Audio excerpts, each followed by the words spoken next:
Hello students, BCom third year financial management में आज हमारा टॉपिक है न्यूमेरिकल। क्वेश्चन नंबर 17 होगा आज। सुनिए, Asha limited is considering 3 projects X, Y and Z. Following are the particulars in respect of them. मतलब है आशा लिमिटेड एक्स, वाई तथा जेड 3 परियोजनाओं पर विचार कर रही हैं। उनके संबंध में निम्न विवरण हैं। सबसे पहले जिधर रखा है यानी प्रोजेक्ट एक्स के project X, project Y, project Z. Cost in rupees इधर रखी है। एक्स की 1 लाख रुपीज़, वाई की 1,40,000 और जेड की भी 1,40,000। इकोनॉमिक लाइफ इन ईयर्स यानी कि एक्स की 10, वाई की 10 और जेड की भी 10। फिर एस्टिमेटेड स्क्रैप इन रुपीज़ में दे रखे हैं 5,000, 10,000, 14,000। फिर एनुअल सेविंग इन रुपीज़ में है 16,000, 25,000, 20,000। Ignoring income tax recommended the best of these project using.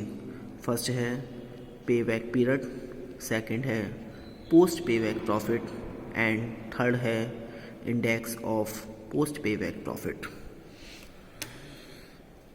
यानी कि इधर रखा है आयकर को ध्यान में न रखते हुए निम्न का प्रयोग करते हुए इन परियोजनाओं में सर्वोत्तम की संस्तुति कीजिए।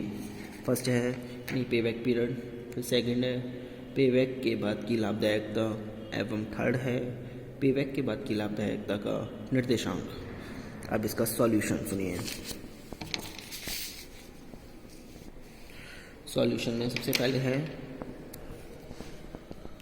कॉस्ट ऑफ इन्वेस्टमेंट यानी कि NI। प्रोजेक्ट एक्स में 1 लाख रुपीज़, प्रोजेक्ट वाई में रुपीज़ 1,40,000 और जेड में रुपीज़ 1,40,000। सेकंड है ऑपरेटिंग सेविंग यानी कि OS, इसकी रुपीज़ 16,000, फिर रुपीज़ 25,000 और रुपीज़ 20,000। फिर पे बैक पीरियड यानी कि NI बटे OS। NI यानी कि ऊपर 1 लाख रुपीज़ है, OS है 16,000। 16,000 से 1 लाख में डिवाइड करा तो 6.25 ईयर्स, और इसका 1,40,000 है और ऑपरेटिंग सेविंग 25,000 से डिवाइड करेंगे 5.6 ईयर्स, और इसका 1,40,000 है, 20,000 से डिवाइड करेंगे 7 ईयर्स रहेगा ये पे बैक पीरियड। अब इसकी रैंकिंग देंगे। सबसे कम 5.6 है फर्स्ट, फिर उससे बड़ी 6.25 यानी कि सेकंड रैंक, और 7th ईयर को थर्ड रैंक मिल गई। अब इसके बाद फोर्थ पॉइंट में इकोनॉमिक लाइफ इन ईयर्स यानी तीनों में 10-10 दे रखी है तो 10, 10, 10। फिर फिफ्थ में पे बैक पीरियड इन ईयर्स में हमें ऊपर निकाली थी 6.25, 5.6, 7। फिर नंबर 6 पे सरप्लस लाइफ इन ईयर्स, ये 4 - 5, तो 4 है यानी 10 में से 6.25 को माइनस करेंगे तो 3.75। इधर 10 में से 5.6 को माइनस करेंगे 4.4, इधर 10 में से 7 को माइनस करेंगे 3। अब आगे हैं पोस्ट पे बैक प्रॉफिट, यानी कि पोस्ट पे बैक प्रॉफिट कैसे निकालेंगे 26, यानी कि 16,000 की 3.75 से नीचे देखिए कैलकुलेशन है पोस्ट पे बैक प्रॉफिट एक्स की, तो 16,000 की 3.75 से मल्टीप्लाई करेंगे, प्लस इसकी स्क्रैप वैल्यू एस्टिमेटेड स्क्रैप दे रखा है क्वेश्चन में 5,000, 10,000, 14,000, सब में जो एक्स की है 5,000 प्लस कर देंगे। इससे इसकी मल्टीप्लाई करी, इसमें 5,000 ऐड करा तो आ जाएगा यहाँ पे 65,000। ऐसी बाई की है 25,000 इंटू 4.4 प्लस स्क्रैप वैल्यू 10,000, इसकी कैलकुलेशन करेंगे 1,20,000। और जेड की 20,000 इंटू 3 प्लस 14,000 इक्वल 74,000। देखो यहाँ पे लिख दिया पोस्ट पे back profit rupees 65,000, rupees 1,20,000, rupees 74,000। अब इसमें रैंकिंग, अब पे बैक पीरियड में तो हम सबसे कम वाले को फर्स्ट दे देते हैं, पोस्ट पे बैक वाले में सबसे ज़्यादा वाले को फर्स्ट रैंक देंगे, यानी कि 1,20,000 को फर्स्ट उससे थोड़ा कम, यानी कि 74,000 को सेकंड और 65,000 को third. Number 8 index of post पे बैक प्रॉफिट। इसका फॉर्मूला लगाएंगे, यानी कि 65,000 इंटू 100 अपॉन 1 लाख, तो इसका आ जाएगा 65%। इधर इसका 1,20,000 इंटू 100 अपॉन 1,40,000 85.71। फिर 74,000 इंटू 100 अपॉन 1,40,000, तो इसका आ जाएगा 52.86। अब इसमें भी जो पोस्ट पे बैक प्रॉफिट का है, तो इसमें सबसे ज़्यादा वाले को फर्स्ट 85.71 फर्स्ट, फिर सेकंड 65 और थर्ड 52.86। ये रैंकिंग नंबर थर्ड हो गई। अब इस प्रकार सभी रीतियों के अनुसार प्रोजेक्ट वाई ही अधिक अच्छा प्रतीत हो रहा है। देखिए फर्स्ट रैंकिंग में भी इसमें भी वाई रैंक का फर्स्ट आया है, सेकंड में भी वाई का फर्स्ट आया और थर्ड में भी वाई का फर्स्ट, तो इसलिए प्रोजेक्ट वाई ही अधिक अच्छा प्रतीत हो रहा है। ये आंसर आपका। आगे देखिए,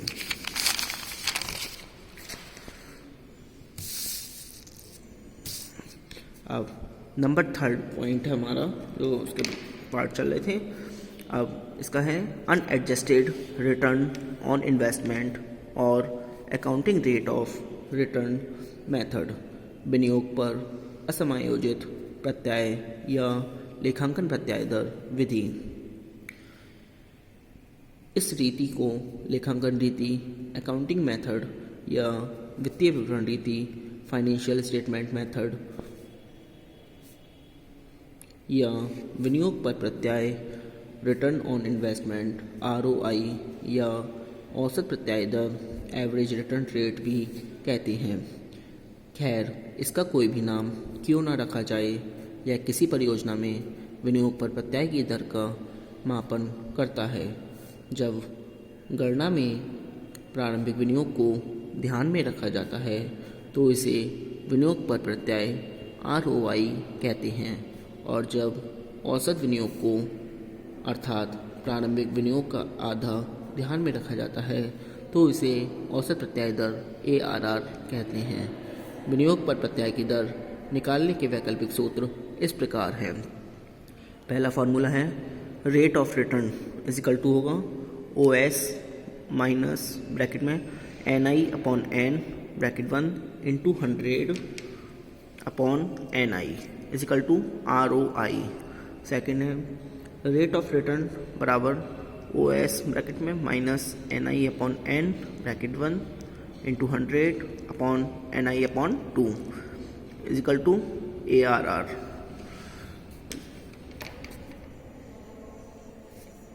उक्त दोनों सूत्रों के में संचालन बचत यानी कि ऑपरेटिंग सेविंग्स को औसत आय एवरेज अर्निंग्स के बराबर मानते हैं, अर्थात आर्थिक जीवन की संपूर्ण अवधि में अर्जित कुल आय ह्रास से पूर्व को आर्थिक जीवन के वर्षों की संख्या से विभाजित कर देते हैं। NI अपॉन N ह्रास की रकम होती है और इसे संचालन बचत में से घटा देते हैं। जहाँ तक विभाजक हर का प्रश्न है, कुछ विशेषज्ञ प्रारंभिक विनियोग NI का प्रयोग करना चाहते हैं और कुछ लोग औसत विनियोग NI अपॉन 2 का प्रयोग करना पसंद करते हैं।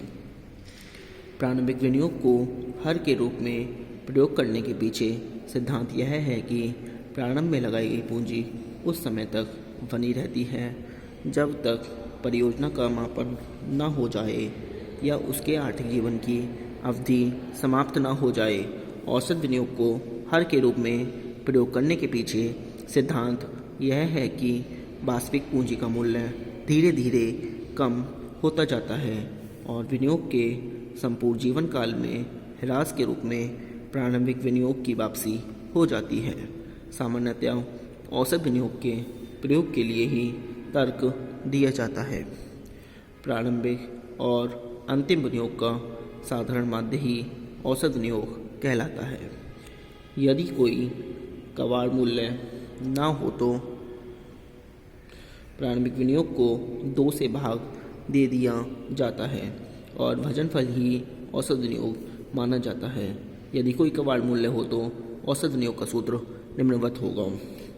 औसत विनियोग बराबर होगा ब्रैकेट में ऊपर विनियोग की लागत माइनस कबाड़ मूल्य अपॉन 2 प्लस कबाड़ मूल्य। यदि अतिरिक्त कार्यशील पूंजी या बढ़ी हुई कार्यशील पूंजी दी हुई हो तो औसत विनियोग का सूत्र निम्नवत होगा। औसत विनियोग बराबर विनियोग की लागत अपॉन 2 प्लस अतिरिक्त या बढ़ी हुई कार्यशील पूंजी। यदि कबाड़ मूल्य और अतिरिक्त पूंजी दोनों दिए हों तो औसत विनियोग का सूत्र निम्नवत होगा। औसत विनियोग बराबर विनियोग की लागत माइनस कबाड़ मूल्य अपॉन 2 प्लस कबाड़ मूल्य प्लस अतिरिक्त कार्यशील पूंजी। सामान्यतः प्रत्याय दर का एक न्यूनतम मूल्य निर्धारित कर लिया जाता है जिसे तिरस्कार मापदंड रिजेक्शन क्राइटेरियन कहते हैं। विभिन्न प्रस्तावों की प्रत्याय दरों का तुलनात्मक अध्ययन करके केवल उस प्रस्ताव को ही स्वीकार किया जाता है जिस पर प्रत्याय दर अधिकतम हो। अब आता है न्यूमेरिकल। क्वेश्चन नंबर 18 सुनिए। ए project cost ₹1 lakh and has scrap value of ₹20,000.